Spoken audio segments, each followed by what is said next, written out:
जनतेची सुरक्षा तर ठेवा बाजूला, पहिलं मंत्र्यांची सुरक्षा करा.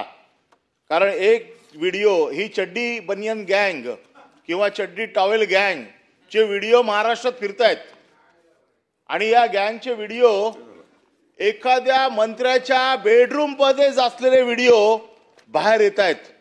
आपण विचार करा की महाराष्ट्राच्या या मंत्रिमंडळाचा किती नाचक्की होते की बेडरूम मधले व्हिडिओ बाहेर येत आहेत. मंत्री सुरक्षित नाहीयेत.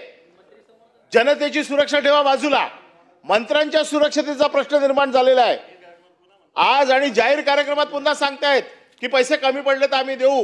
पैशाची बॅग दिसते आणि त्याच्या बाबतीमध्ये महाराष्ट्राच्या मनामध्ये एक संभ्रम निर्माण झालाय की या कसा होतो एवढं नाही. मी सांगतो 289 कसा होतो. महाराष्ट्रातला मंत्री सुरक्षित नाहीये. पढ़ते रहिए fight against criminal daily newspaper.